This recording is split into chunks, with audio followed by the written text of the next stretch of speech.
नमस्कार, मैं हूं सौरभ मिश्रा। आप देख रहे हैं only news 24x7। Indira Gandhi की वजह से आज दिसंबर का महीना चल रहा है। इंदिरा गांधी की वजह से कैसे इस देश को कलंक झेलना पड़ा। 20 दिसंबर 1978 की उड़ान की कहानी बता रहे हैं हम।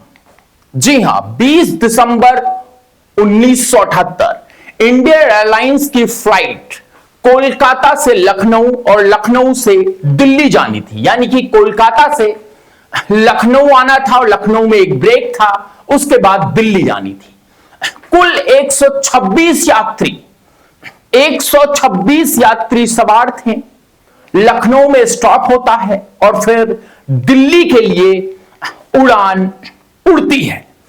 दिल्ली पहुंचने में महज सिर्फ 15 मिनट बचे थे।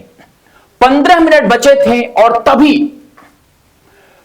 15वीं रो में, जो फ्लाइट का रो होता है, उसकी 15वीं रो में एक आदमी उठा और धोती कुर्ता पहने हुआ था। साधारण सा दिखने वाला व्यक्ति उठता है और एयर होस्टेस से बोलता है, कॉकपिट दिखा दीजिए, कॉकपिट दिखा दीजिए। और कॉकपिट दिखाने के बहाने वो कुछ और करने के षड्यंत्र में था। आप रुके रहे, वीडियो छोड़े नहीं। बहुत ही एक ऐसी रहस्यमय कहानी आपके सामने आएगी इंदिरा गांधी की, जो खोल कर रख देगी परत। दोस्तों, वो कहता है कि मुझे जो है कॉकपिट दिखा दीजिए। तो एयर होस्टेस भी सोचती है, भाई सामान्य है, कोई दिक्कत नहीं है, कॉकपिट देखने के लिए कह रहा है, कॉकपिट दिखा देते हैं। सामान्य सा आदमी है, धोती कुर्ता पहने हुए है। उस टाइम पर मैं आपको बता दूं, जो ये हाईजेक जैसी कुछ चीजें होती थी, वो दरअसल नहीं थी हमारे देश में या फिर पूरे विश्व में बहुत कम। फिर दरवाजा खुलता है। दरवाजा जैसे ही एयर होस्टेस उसको लेकर आती है कॉकपिट के पास, दरवाजा खुलता है। दरवाजा खुलते ही एयर होस्टेस को धक्का दे देता है आदमी। इतने में एक दूसरी सीट पर बैठा दूसरा आदमी दौड़कर वहां पहुंचता है और कॉकपिट पर कब्जा हो जाता है। क्या हो रहा था किसी को कुछ समझ में नहीं आता है। पायलट की कनपटी पर पिस्टल रख दी जाती है और घोषणा होती है। पायलट अपने माइक से घोषणा करते हैं कि यह विमान हाईजेक हो चुका है। जिन्होंने हाईजेक किया था उन्होंने कहा कि पहले पटना चलो। फिर उसके बाद अचानक से उनका प्लान बदलता है, कहते हैं नहीं, पहले बनारस चलो। फिर उसके बाद उनका प्लान हवा में ही बदल जाता है। फिर वो कहते हैं कि नहीं, नेपाल ले चलो, नेपाल ले चलो। पायलट जो है उन्होंने समझाया कि फ्यूल नहीं है, नेपाल नहीं जा सकते, बांग्लादेश नहीं जा सकते और ऐसी जगहों पर नहीं जा सकते। लेकिन फिर जिसने बंदूक ले रखा था उसने कहा बांग्लादेश चलो। आखिरकार पायलट के समझाने के बाद ऐसा लग रहा था कि उन्हें कुछ भी नहीं पता है एविएशन के बारे में, फ्लाइट के बारे में उन्हें कुछ नहीं पता है, कैसे चलती है, क्या होता है, कुछ भी नहीं। आखिरकार वाराणसी पर बात बनती है। वाराणसी में 13 घंटे का पूरा ड्रामा हवा में होता है, फिर विमान लैंड करता है। वाराणसी में जब विमान लैंड करता है तो मांगे पूछी जाती हैं, भाई आपने लैंड करा दिया है, अब अपनी मांग बताइए। तो उसमें पहली मांग जो रखते हैं, उनको आतंकवादी कहें क्या कहें, अब आगे आप समझ पाएंगे। पहली मांग रखते हैं कि यूपी के मुख्यमंत्री उस समय राम नरेश यादव हुआ करते थे, कहते हैं कि राम नरेश यादव को बुलाया जाए। यह पहली मांग थी उनकी। उसके बाद इस मांग को पूरा किया जाना था, क्योंकि इतने सारे यात्रियों के जान का सवाल था। तभी प्रधानमंत्री मोरारजी देसाई का फोन आता है और सीएम एयरपोर्ट पहुंच जाते हैं। मोरारजी देसाई जैसे ही फोन करते हैं, सीएम एयरपोर्ट पहुंचते हैं और सीएम बोलते हैं कि मैं एयरपोर्ट पर पहुंच चुका हूं, अब इन लोगों को छोड़ दीजिए। लेकिन जिन्होंने प्लेन अगवा कर रखा था उन्होंने कहा कि नहीं, जब तक सीएम हम लोगों के पास नहीं आएंगे, हमारी मांगे नहीं सुनेंगे, तब तक हम नहीं छोड़ेंगे। सीएम बोले ठीक है, आप एक काम करिए, पहले कुछ महिलाएं हैं, उसके अंदर बच्चे हैं, विदेशी नागरिक हैं, उनको आप छोड़ दीजिए, हम आते हैं। लेकिन ये सब बातें हो ही रही थी, ये कहीं ना कहीं जो सीएम थे वो टाइम बाय कर रहे थे, लेकिन ये बात हो रही थी। इसी बीच पीछे बैठे रो में एक यात्री थे, एसके मोदी। एसके मोदी ने एयर होस्टेस को कहा कि इमरजेंसी दरवाजा खोल दीजिए, इशारों में। एयर होस्टेस भी समझी कि ठीक है, हो सकता है ये बाहर जाकर कुछ हेल्प कर पाए। इमरजेंसी दरवाजा खोल दिया जाता है और तब तक उन लोगों को पता नहीं चलता है, उनको एविएशन के बारे में इतनी जानकारी नहीं थी दोस्तों, कि इमरजेंसी दरवाजे नामक कोई चीज भी फ्लाइट में, हवाई जहाज में होती है। और इमरजेंसी दरवाजे से एसके मोदी कूद जाते हैं।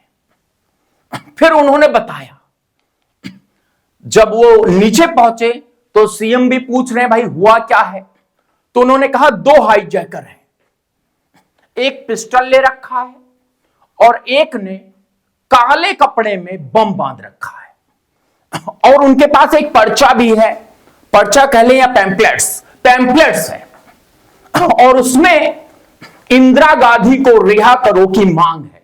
उसके साथ साथ 4 मांगे हैं। पहली, इंदिरा गांधी को तुरंत रिहाई की जाए, उन पर लगे सारे केसेस वापस किए जाएं, मोरारजी देसाई इस्तीफा दें, यानी कि प्रधानमंत्री, और प्लेन को लखनऊ ले जाकर मीडिया बुलाया जाए, हम प्रेस कॉन्फ्रेंस करेंगे, मीडिया को कुछ बताना चाहते हैं। जब सीएम ये सब बातें सुनते हैं, मोरारजी देसाई भी दिल्ली से बैठे ये सब कुछ नजर में बनाए हुए थे।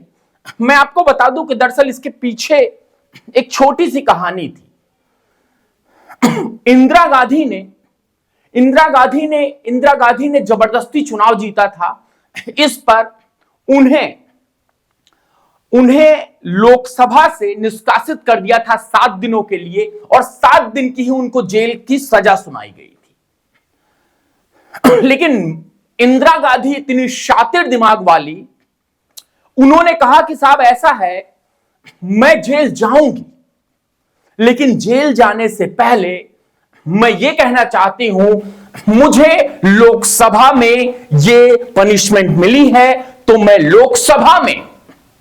लोकसभा से मुझे गिरफ्तार किया जाए और तिहाड़ ले जाया जाए। जब काफी समय हो गया, नहीं मान रही थी इंदिरा गांधी, तो उन्हें उसी प्रकार से पहली बार भारत के पूर्व प्रधानमंत्री इंदिरा गांधी को वहां से सीधा अरेस्ट किया जाता है, यानी लोकसभा से, जो पुरानी लोकसभा, यही दिल्ली वाली लोकसभा से अरेस्ट किया जाता है और उन्हें तिहाड़ ले जाया जाता है। बीबीसी सहित तमाम न्यूज नेटवर्क इसको कवरेज करते हैं, और इसी को लेकर ये जो 2 बंदूक हैं, इन्होंने ये ठाना कि हम इंदिरा गांधी को छुड़ाएंगे, 7 दिनों तक जेल में नहीं रहने देंगे। चलिए साहब, अब उनकी समझ में आ गया क्या प्लान था। प्लेन को लखनऊ बुलाया जाए और उसमें मीडिया को बुलाया जाए। हो रही थी रात, तकरीबन 1-1:30 बजे होंगे। सीएम साहब ने कहा कि साहब रात है और हम कैसे हो सकते हैं, हालांकि सीएम समय बाय कर रहे थे, टाइम बाय कर रहे थे। अब रात से सुबह हो गई और यात्रियों का भी डर था, वो कम होने लगा, क्योंकि वो जो दिखने में कुछ हाईजैकर लग रहे थे, बट वो अपने चाल से हाईजैकर नहीं थे। ऐसा लग रहा था यात्रियों में ही बैठे लोग में से उनमें से कोई एक है, बस इतना फर्क है उनके पास बंदूक है, आवाज में लहजा भी इतना कुछ खतरनाक नहीं था। पायलट को समझ में आ गया कि यह नाड़ी है। अब पायलट ने एक सूझबूझ दिखाई। पायलट ने इशारा किया एयर होस्टेस की तरफ, और जो इमरजेंसी स्लाइड का पुल होता है, इमरजेंसी स्लाइड का पुल अचानक खींच देते हैं और लीवर जैसे ही वो खींचते हैं स्लाइड खुल जाती है नीचे की तरफ। अब स्लाइड क्या होती है वो आप सबको पता होगा। कई बार आपने देखा होगा कि जब इमरजेंसी लैंडिंग होती है तो एक गद्दे नुमा कुछ खुलता है, उससे लोग सरक सरक के जाते हैं। भी पिछले दिनों अमेरिका में भी ऐसे एक इमरजेंसी लैंडिंग हुई थी। तो स्लाइड नीचे आती है, 60 यात्री दबा दब करके कूद जाते हैं नीचे। लेकिन इतने में हाईजैकर जिसके पास बंदूक थी वो समझ जाता है कि कुछ गड़बड़ हो रहा है और बाहर की तरफ देखता है, लोग उतर रहे हैं। वो बाहर आ जाता है और बंदूक तान देता है और बाकी लोगों को रोक लिया जाता है। उसके बाद कहानी में एक ट्विस्ट आता है। जब तक ये मुख्यमंत्री टाइम बाय कर रहे थे, उनके दिमाग में और हमारी जो सीक्रेट एजेंसीज हैं उनके दिमाग में एक चीज आई। उन्होंने इनके बारे में पता किया कि ये लोग हैं कौन। इनका पूरा बायोडाटा निकाला गया तो पता चला कि साहब ये बनारस के ही रहने वाले हैं और यही के हैं। फिर उनके पिता को कांटेक्ट किया जाता है और कहा जाता है देखिए ये बहुत जघन्य अपराध कर रहे हैं, इनको रोक लिया जाए, हम कम से कम इनको सजा सुनाएंगे।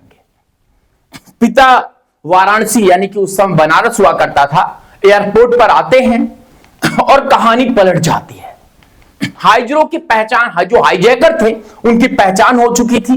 पहले का नाम था भोला पांडे, दूसरे का नाम था देवेंद्र पांडे। अब सुनिए, अब जब पिता को बुलाया गया तो बाप ने समझाया और जब बाप ने समझाया तो दोनों ने सरेंडर करने का सोच लिया। बोले ठीक है हम सरेंडर करेंगे। दोनों ने अपने हथियार सौंप दिए और हाथ उठाकर नीचे उतर गए।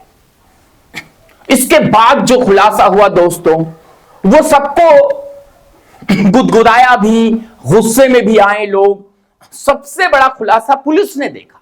जैसे ही पुलिस ने गन जब्त किया तो पिस्टल थी वो खिलौने की थी और जो काले कपड़े में लिपटा बम था वो बम नहीं बल्कि क्रिकेट का बॉल था। क्रिकेट का बॉल। पूरे देश में पूरा देश जो है एक खिलौने से डरा हुआ था। कवरेज चल रही थी और सब कुछ हो रहा था। उनको सजा सुनाई जाती है दोस्तों 9 महीने 28 दिन की। अभी कहानी बाकी है, रुकिए, अभी कहानी बाकी है। 9 महीने 28 दिन की सजा सुनाई जाती है। इंदिरा गांधी 26 दिसंबर को जेल से बाहर आ जाती है। 19 दिसंबर को उनको सजा हुई थी, 26 दिसंबर को वो बाहर आ जाती है। बाहर आने के बाद जनता पार्टी में फूट होती है क्योंकि इंदिरा गांधी ने जो शातिर दिमाग चलाया था कि मुझे पार्लियामेंट से अरेस्ट करके तिहाड़ ले जाया जाए, इसी में इतना शोर मचा, पॉलिटिकल गम्मज हुआ कि जनता पार्टी में फूट पड़ने लगी। और ऐसी वैसी नहीं, बहुत बुरी फूट। फिर 1980 में चुनाव होता है दोस्तों। इंदिरा गांधी फिर प्रधानमंत्री बन जाती है और वही दो हाईजैकर देखिए, हमारे देश की विडंबना देखिए। भले ही आपने जो हाईजैक किया प्लेन खिलौने से किया, लेकिन 11 घंटे तक, माफ कीजिएगा 13 से ज्यादा घंटे तक हवा में रहा प्लेन और इतना लोग परेशान हुए। उसमें बुढ़े बुजुर्ग सब लोग थे, किसी को भी हार्ट फेल हो सकता था, कुछ भी हो सकता था। लेकिन कांग्रेस का काला कारनामा देखिए, कांग्रेस ने उनको टिकट दिया। उत्तर प्रदेश के विधानसभा चुनाव में वो विधायक बने और नेता बन गए। इसलिए इसे कहा गया स्काई जोकिंग, आसमानी मजाक। लेकिन क्या यह मजाक था? क्या यह मजाक था दोस्तों? यह मजाक नहीं था। यह राजनीति की सबसे गंदी चाल थी जो इंदिरा गांधी ने चली। मैं नहीं कहता हूं कि इंदिरा गांधी के कुछ लोगों ने उन लोगों को भेजा होगा ऐसा करने के लिए, लेकिन वो कांग्रेसी ही थे। वो कांग्रेस के टिकट पर चुनाव लड़े। जरा सोचिए, अगर आज की तारीख में नरेंद्र मोदी का कोई सपोर्टर ऐसा कर दे तो हमारे देश का माहौल क्या हो जाएगा, हमारे देश का माहौल क्या बदल जाएगा। और इसको जब मीडिया आज के दिन भी कवर करता है ना, तो उसको मजाक में लेता है।